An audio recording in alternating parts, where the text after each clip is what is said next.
On today's show, I'm talking to Gerard Way. Gerard's an extremely creative person, sings, writes, performs, makes comics. He's a very accomplished artist. Gerard made time to talk with me a couple days before Umbrella Academy 2 launched, and I had no idea. That was going on, so he was really gracious with his time, and I really appreciate that. We played along My Chemical Romance on their first trip to Australia when we were opening up for Green Day. That's a good gig if you can get it, trust me. I'm not trying to brag, it was awesome. Objectively, you would think it's awesome too. My conversation with Gerard happened July 24th of 2020.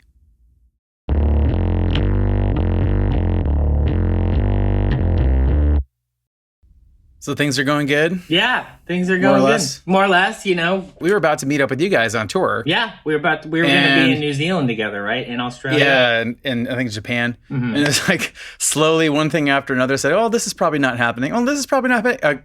It's all not happening. Yeah. And I was like, okay, well, it's not happening. Yeah. And I came to acceptance with that pretty quick, I think. Yeah, same here. And just, shifted gears. And for a little bit, I was pretty motivated. And now it's like the motivation is kind of slipping into, I don't know, didn't exactly hit all the goals I had for myself with that motivation. And it's starting to get to me a little bit. Yeah. Like, and I know better than this. Mm-hmm. That's what sort of accelerates the shame spiral, is that I know better than this, not to, set those expectations for myself and then feel bad about not meeting them. Because that's not helpful. What's crazy about that is it literally took me so many years to realize that, like for example, last week was the first week in many years that I didn't set goals.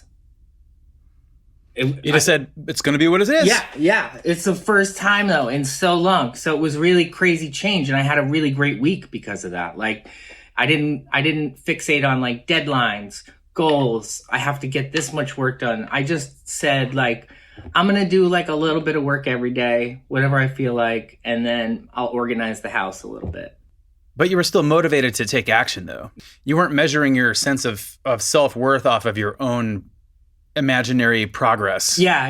You were just going with it. Yeah, because so that's cool. Yeah, I still needed to be in action to some extent, even if it's as simple as doing the dishes. Like I needed to just, because I don't do well with inaction. I don't either. I think I really want to be in action, but then I try it on and I just get super depressed. Yeah. It doesn't do the thing I was thinking it would do. No. I did watch Twin Peaks from the pilot onward. I haven't done that in a while. Yeah. So I guess, although I don't know if that's really like an accomplishment, just spending days of your life watching TV, but I did that. So that's something, I guess. But the thing is, I know that that's okay. Like it'll be okay. It really will. This week's better though. I don't necessarily have goals set for myself, but I do I do feel more motivated for action. Yeah, good. And that's really the thing for me is like if I can stay in action of some kind, the inspiration part of it just seems to be following me. Right. And it catches up to me if I build some momentum on my own. Yes. That's very true. It's definitely, I think, how it works.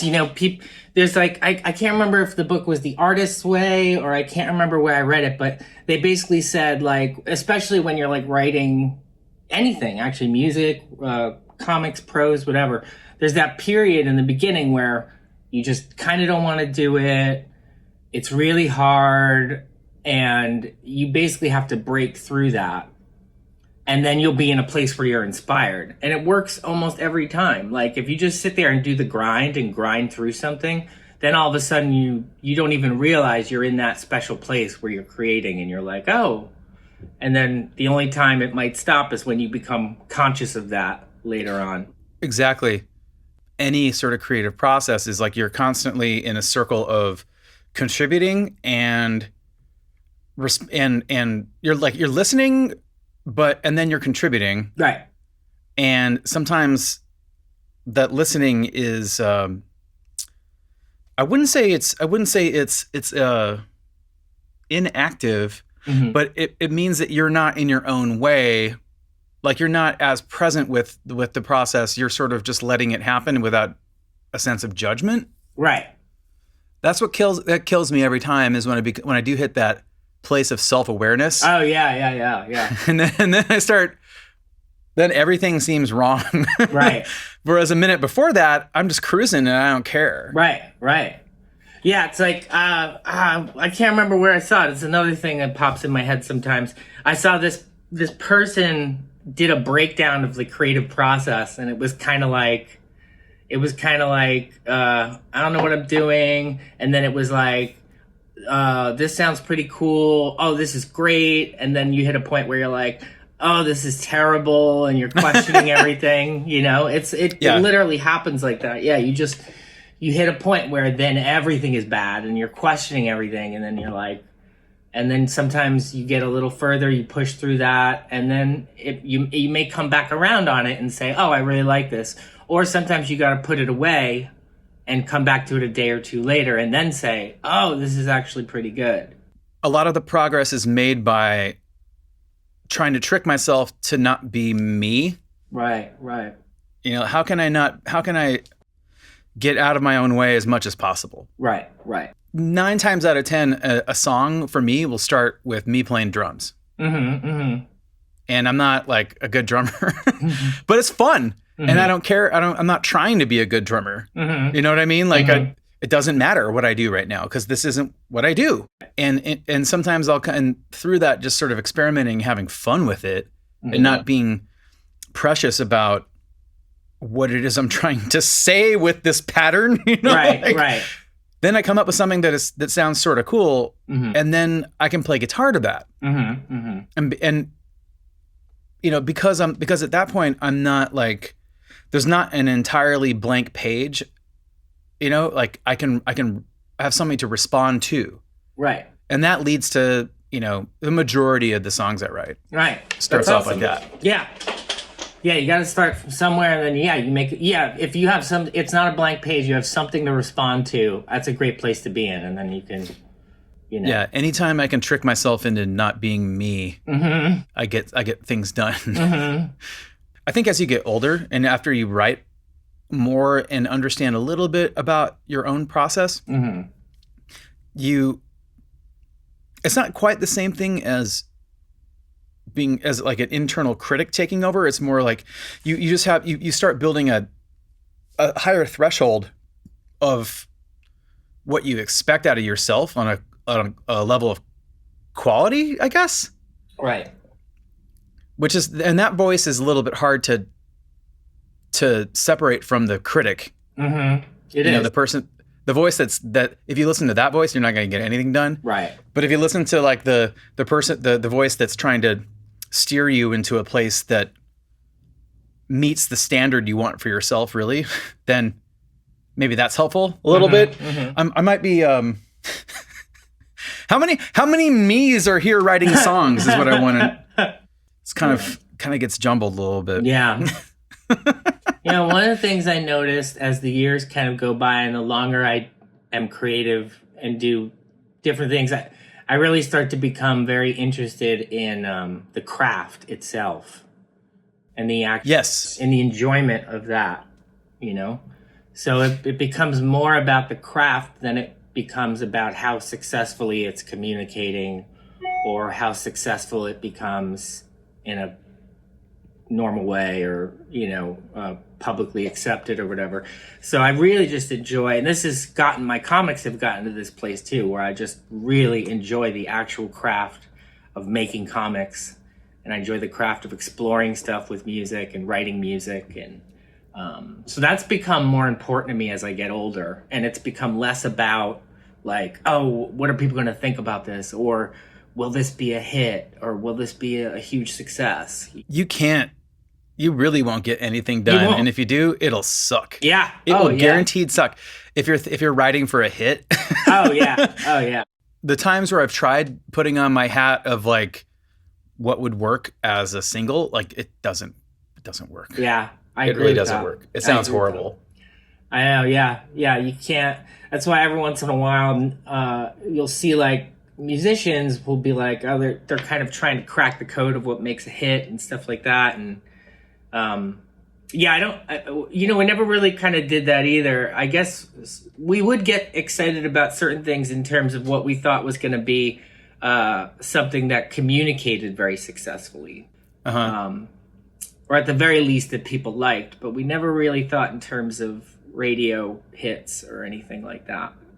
We've made decisions on things that I think our fans would like, but that's more of like us realizing where our strengths are as just a group.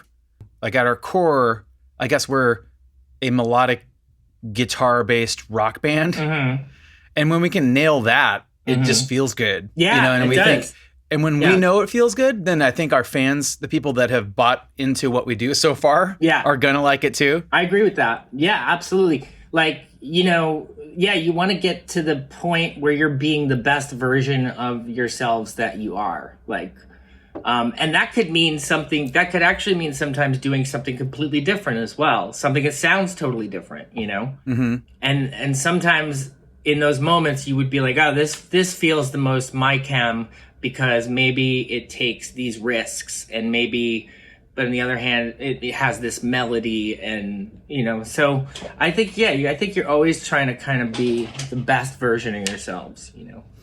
Yeah, I think you owe it to your fans. I think to be pushing that. Oh yeah, and I think you also owe it to your fans to challenge them and be different too. When you nail something that just feels good. Yeah. But you don't want to do something that feels like too much like, yeah, that's us. We just did that. That's totally us. Because then like, what's you have that already. Yeah. Yeah. You put that out already. Right. You're not really serving the people that found something that connect in with you by giving them the same thing. Right. Like there's a certain part of you can't escape. Like you like what you like, and you know that when you hear it, and that's just a fundamental part of you. Yeah. You know what I mean? Yeah. You can try doing all sorts of things to challenge that, but at the heart, that's you, and that you can't escape, and that you're going to present. But there's so many layers of that you can challenge and change and throw away and add to that. You definitely owe that to yourself, and you owe that to anyone who cares, right? To try to push that, to try to grow. Yep, you do. Yeah, you owe that, and most importantly, like you said, you owe it to yourself. You owe it to yourself to challenge yourself to do something different. And I over time, I kind of feel like a lot of what makes art simply comes down to, as for the artist, what your tastes are. It kind of comes down to taste, That's how you get all different kinds of art. Maybe art that people don't like or people like. It comes down to your taste. So, and then over time, your tastes change. Even that person that got your last album that loved it, they're not the same person. No. By the time you make a new thing, right? Like you're not the same person. They're definitely not the same person. So it's pointless to try to chase their approval. Yeah, exactly. Yeah, and you can't chase the approval, and you just can't even anticipate where somebody is going to get. That's when it just sounds desperate. That's when the people who, you can hear that. Yeah. I think you can hear it. Yeah, no, you can hear that. How much of the process in songwriting for you is driving versus responding? Like when you're balancing those two things. Like what's the initial stages look like? Sure. Okay, so the thing with me in music is I'm kind of always hearing it. It could be triggered by a number of or a few things, but sometimes literally just a melody, music comes to me in my head. Sometimes I'll hear somebody say a sentence and I'll fixate on like a fragment of that sentence. And it'll stick out to me, and I'll say like, that would be a great lyric or a great song title. And so sometimes when I hear that phrase, I almost start to envision what that song would be, what it would sound like, But it really, for the most part, it's not the most part, but yeah, it's divided between hearing music in my head and then hearing vowel sounds and shapes of the vocals that sit on it, and then hearing fragments of sentences that make me, stop and go, wow, that's really interesting, So that's kind of how it starts. Do you do the thing where you would make like a scat vocal first with the melody that you're hearing? I've done that before. Yeah, absolutely. What I'll do. So then what happens is, and this is where eventually, because of technology and just having phones, because we remember what it was like when you were writing music and you didn't have phones. So that couldn't record you. So then what happens is I'll go to my phone. I'll just open up the audio memos, the phone memos, and I'll sing the parts into it. Just vocals, and I'll even sing the drums, and sometimes I'll do them in order. I'll start with the beat, and then I'll go, okay, then this is the melody. I won't talk to myself in the memo, and then, so then I sing it out. That's, I'd say 80% of the time. And then 20% of the time, I just set the phone up and I have a guitar unplugged, electric, and I just sit and I sing and I play. So the ideas start those two ways. Is guitar your main instrument that you do outside of just singing? Yeah. The guitar, and it's interesting. I was just talking to Ray about this the other day because he was writing a song with his son, and he said it reminded him of the early days of working with me, because basically he said, and I hope it's okay I share this for Ray's sake, it's a personal thing, it's his family. But I thought it was super interesting because he said his son was basically walking around, pacing, singing melodies, and then Ray had a guitar and he was like kind of translating it. And that's how it was in the beginning. Like I just kind of pace around smoking a cigarette, and then I'd be like, no, then it goes here, and I'd sing the melody, and then Ray would go, okay, it goes there. And he had this way of Frank and Ray had this way of making the chords I was singing the most interesting they could be. Yeah, that's awesome. Yeah, it would be like an improved version of what I was singing. It would feel very my chem. It'd be like, translate this. Yeah. Yeah. Just walking around, just pacing around. And so then, but some of the very first My Chem song, Skylines and Turnstiles, I did write on guitar.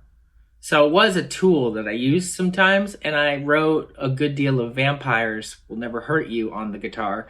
And then, but once I started to kind of collaborate a lot with Ray, he just would kind of handle that while I was coming up with ideas. He would just kind of take the guitar, do that. And, but then over the years, I just started playing more and more guitar. And then by the time the band broke up and I became a solo artist, I would play guitar 4 hours a day, because I realized that I was going to have to do it myself. So I better become a pretty competent guitar player. Guitar playing is definitely a meditative process. Mm-hmm. When you're just kind of running over things. That's every day I would do that for at least 4 hours. Right. In high school. Mm-hmm. I'd come home and I'd play guitar until 7 p.m. Right. And then I'd be like, oh my God, I have so much homework to do. Right. But it would mostly be just running, maybe not even coming up with anything, maybe just going over the same couple riffs a few times. Yeah. I would literally mess around with nothing planned until I came upon something that was just a little bit harder, that was hard to play. Mm-hmm. And then I would just run that. Right. And I would just kind of get lost in that until I felt it clicking. Right. And then I would do it maybe a half an hour more until I didn't even know what I was playing. Right. I would lean on the guys a lot for a pretty big period. Sometimes I would write something on the guitar. Sometimes I would get an idea. We'd be on the bus, and then I'd go in the back lounge, and I have a guitar, and I'd be like, Ray, Frank, I got an idea for something. And then I would kind of sit down, and then I'd kind of plod through it on the guitar. But eventually I would just hand the guitar to them and just say, okay, now you play this, and I'll just concentrate on where it's going and the melody and stuff like that. Right. So you're already kind of taking on a director sort of hat. Yeah. And I would really rely on them playing, so there was a period where I kind of didn't get better until I was a solo artist. I would just kind of easily rely on them, And I'm just say, here, you play it and I'll sing. There is like just singing is a pretty quick way to express something. Like there's really no barriers in between your idea and hearing something than by just using your voice. Yeah. Which is why I really like also the phone memos I make where I'm just singing all the parts. You know, because even if I'm flat or out of key or whatever, like I know where I was going with it. Like I just instinctively know what the note's supposed to be. So then I'll like take the guitar and translate it. Do you ever come back to try to work off a voice memo and can't remember what the other stuff sounded like? It pretty rarely happens. Every once in a while, I'll hear something and I'll be like, I don't know what I was trying to sing. I have no idea what those notes are. That happens to me a lot. And I notice like the timestamp on those is usually like 4 or 3 in the morning. Like I got out of bed to do that. And I don't remember at all what was supposed to be there. Yeah. It seemed really clear at the time. What's a drag is I really squash that inspiration down at night when I'm in bed. There's definitely times where I'm sitting there and I'm like, oh my God, this is like the greatest song ever. But I'm like, you'll remember it in the morning. You know, I do that too. Yeah. Because really getting out of bed and then you're like, 40 minutes later and you're playing the guitar and you're singing and you're like, I got to go to sleep, I do that if I'm in a good pattern of working during the day, then I notice some of that kind of thing happens more often at night. It doesn't stop. Like my brain doesn't stop. Right. I'll be kind of tortured by it. Like I can't stop thinking of things I want to add to this. I mean, it's not a bad problem.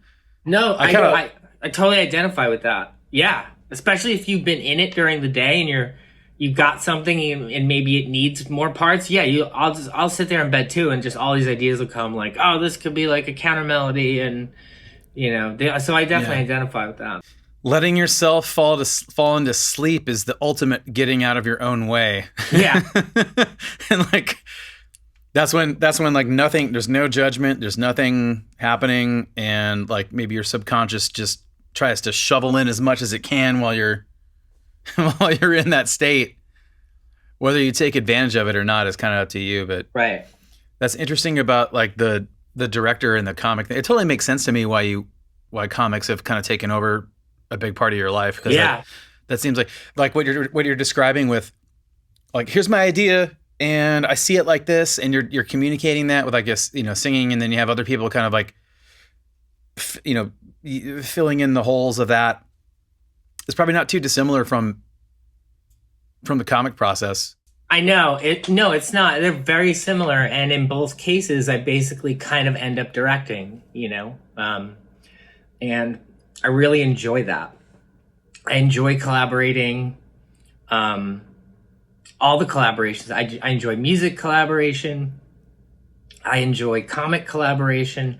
And when you're working or collaborating with somebody that's very receptive and excited about what you're doing, and then can add to it and bring their excitement to it, that becomes kind of a magical situation.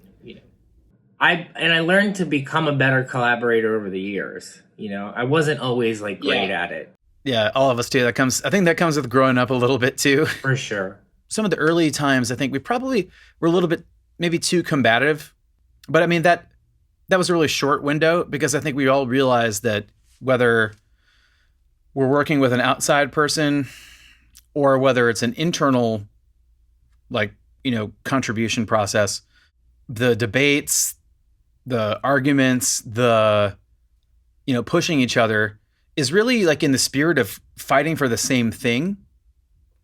I don't think I'd want to work with people who weren't like invested. That's like, that means that they're invested. Like they're working, they want to work toward the same thing you do. Yeah. Yeah. They heard something, they got inspired.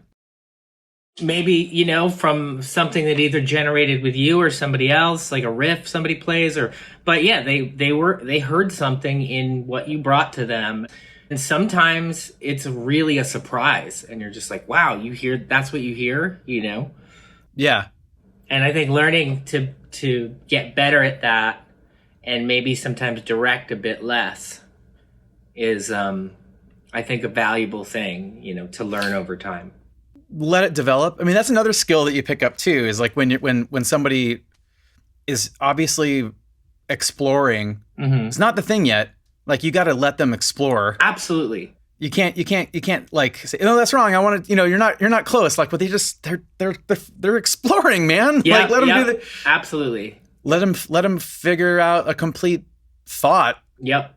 Then you can both look at it and maybe massage it in a way that neither of you expected. Right.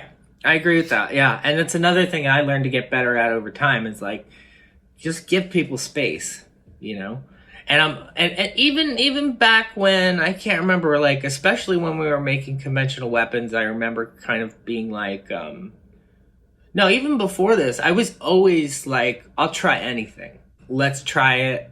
And then if it's not grabbing you right away, just put a pin in it. Like, you didn't forget it, especially if you're recording it. And just try various things, It's the worst thing you can do is not try it. Right. That is, because you wouldn't want that with like bringing an idea to somebody else. Right. So you owe that to your collaborators to try something. Yes, absolutely. And if it doesn't work, usually everyone knows that right away. Right. It's just that like the thing you're hearing in your head, you got to actually hear before you can tell if it's going to do the thing you thought it would. Right. Right. And to cut that off before you actually hear it, is you're selling the whole process short. Yes. Yes. Absolutely. I've run into that situation. We've all run into that situation, Mm-hmm. The real, you got to remember that the real magic is where you let a little bit of that in from all sides, and the thing you thought you didn't like becomes a jumping off point for something completely new that you weren't, I guess, a surprise that you weren't expecting, that ends up taking you to a place that none of you thought. It's none of yours, and it's all of yours, and it's literally beyond your imagination. Mm-hmm. Yeah. Like, you're all discovering this new place together. That's that none of you expected. And that even happens in comics. Like, I'll be working with Gabrielle on Umbrella Academy, and he'll get the script, and he always likes, there's a mutual admiration there. Like, he likes my scripts, he likes the stories I come up with, I love his art, so there's like a mutual respect there. But every once in a while, Gabrielle will send layouts back before he does final and say like, hey, I took this panel out, or I added this panel, and I added an extra moment, and let me know what you think. And he's like, I think this works better. And then I'll look at it and be like, yeah, it totally works better, So it even happens, like, you get surprised no matter what you're collaborating on with somebody. There's that possibility that you could be surprised and find something better. That is a pretty good parallel between music, I mean, and what you're describing about comics too, like trading tapes almost. Yeah. Like, here's my riff. Mm-hmm. What do you got against this? And then hearing it back and like, oh yeah, that's, but what if you did this? Like, oh, cool. And then it just starts to process that way. Yeah, like hearing the potential in even the simplest thing, like a riff that's not even more than a section, is like a great kind of skill to have. Like, just hearing the potential in almost anything. There's actually like a decent amount of songs that we've come up with that start with, like, I'll hear somebody just like, I don't even think they know what they're playing, but I hear like a potential in that, like, do that again. Yeah. Wait, do that again. And then, because I don't know, like something like the next step just appeared in my head when I heard them do that thing. Mm-hmm. Mm-hmm. And I want to try to explore that. Yeah, absolutely. You can't be looking for that. That's something you just have to be ready to do. Yeah. Well, I guess what we're talking about is like, in order to be productive creatively, you have to be open, mm-hmm. And kind of receptive to those ideas for when they come.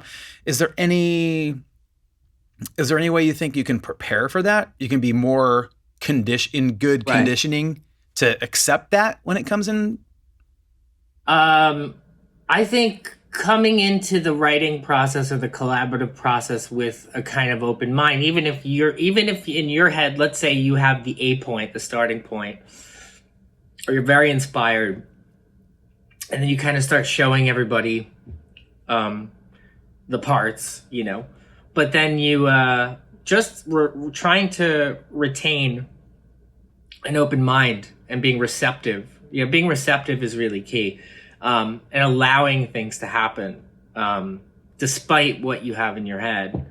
But if you have a good relationship with everybody you're working with, you'll try all of it. You'll end up trying all of it. You'll try the stuff in your head, but then you'll try the stuff in their head.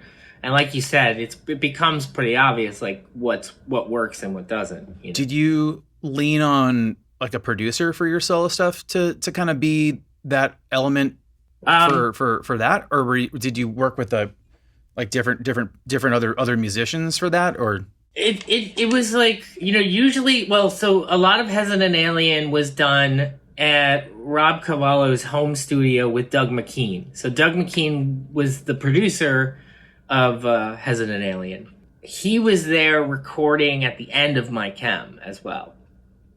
And then the band broke up, and I had all these songs kind of dying to get out of me that weren't My Chem songs. And so we just started working together, and I would have an idea, like a riff, and then I'll start doing something, and then, I'll wait to see if he responds to it, or if he's like, yeah, that's great. But he mostly he would help me sonically build something that was in my head. So I would say something like, I want the guitars to kind of sound like Static Age by the Misfits. And we'd chase that for a bit.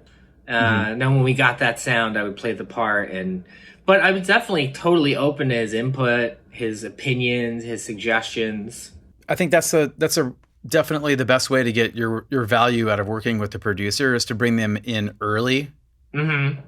If you're looking for an outside perspective, why not get that when the songs are starting to form? Yeah, absolutely. I think a mistake that we've made a lot is like looking for a producer after all those choices have been made. And I don't think you get quite.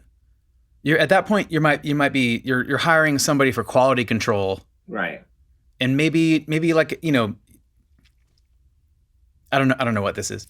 But other ideas maybe coming in. Right. The creative choices you make on what you're going to do next are always informed by what you just heard. Mm-hmm. So if you're presenting somebody with a lot of stuff baked in the cake already, like you're not giving them that much room. Right.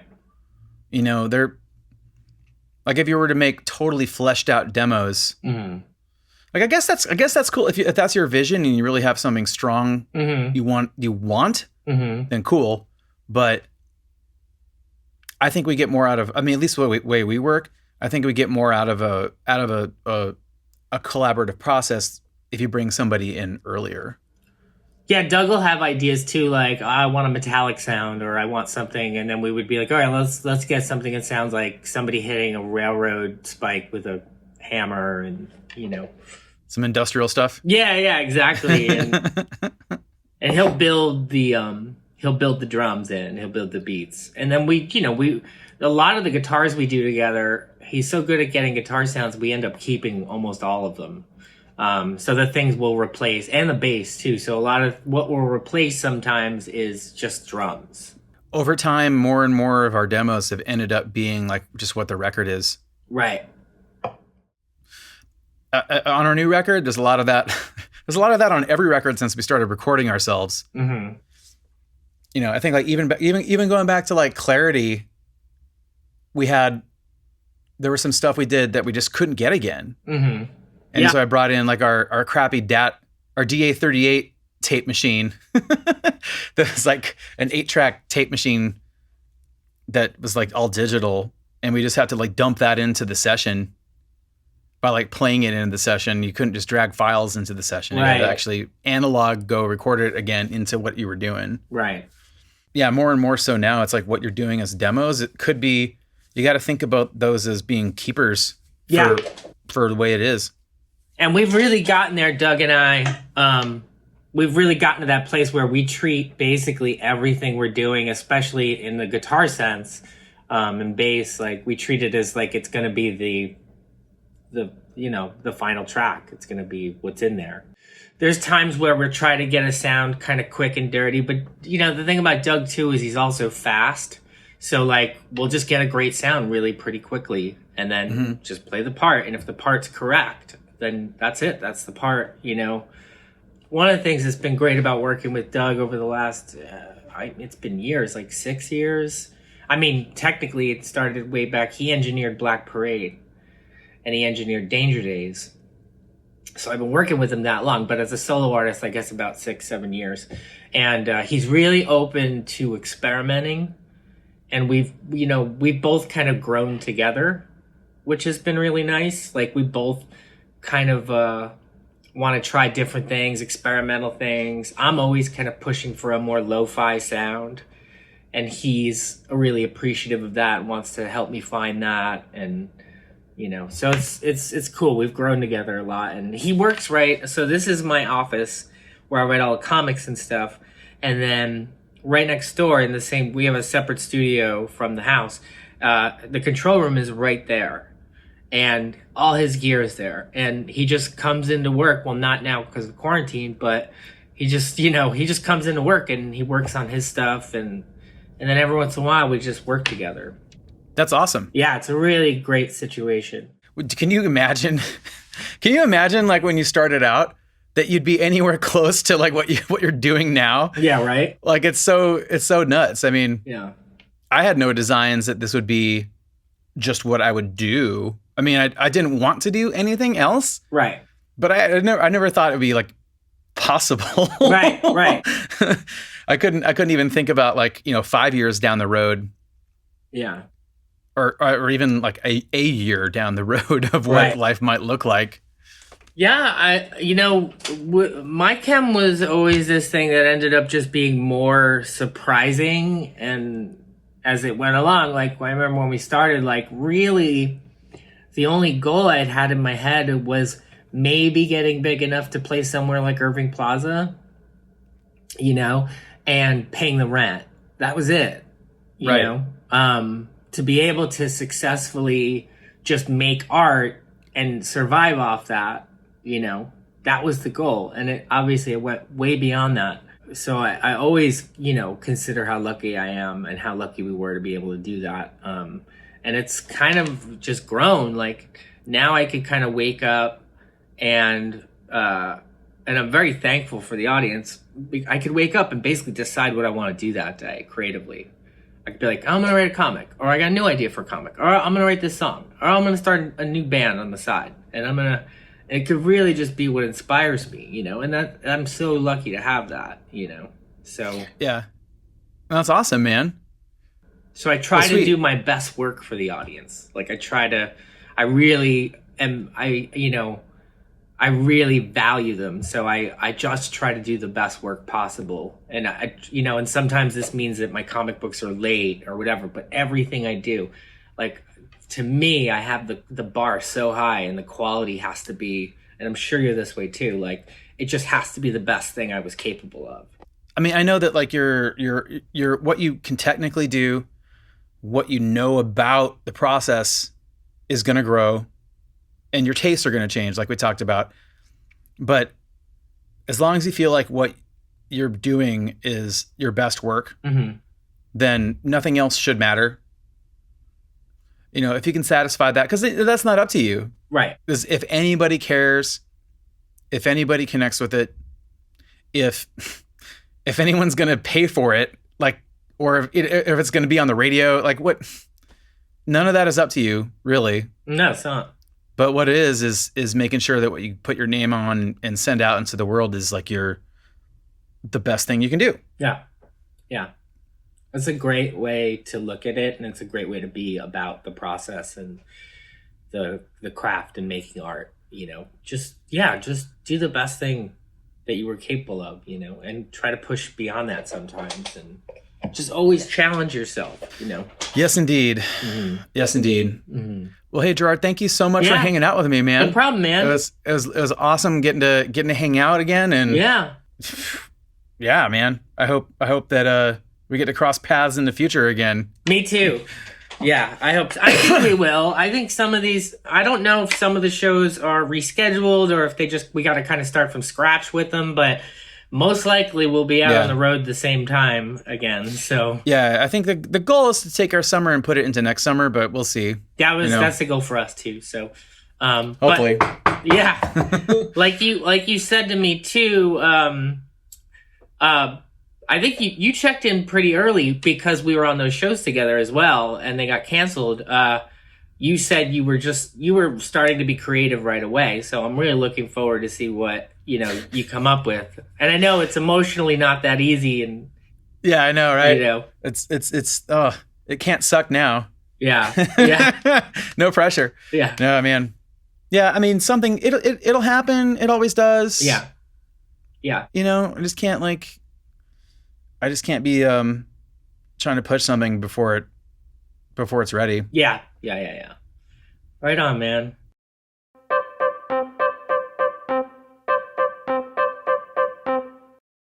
Gerard Way, ladies and gentlemen, making time for me and my wacky little project here. Sometimes these terms like expectations, we all know what they mean, but sometimes that the general term for those sorts of things seems a little abstract. Something like, I'm not setting goals for myself today. I'm just going to see what happens. That's a little bit more concrete. That's a little bit more relatable, I think. When you don't set expectations for yourself, everything is an accomplishment. Everything is something you didn't expect to have happen. I don't see how that can't help push you forward when you need perseverance. And despite your lack of goals, actually achieve things. I need some sort of better ending for these things. Trying to make the ending dramatic by using every Final Cut plugin I can. Yes.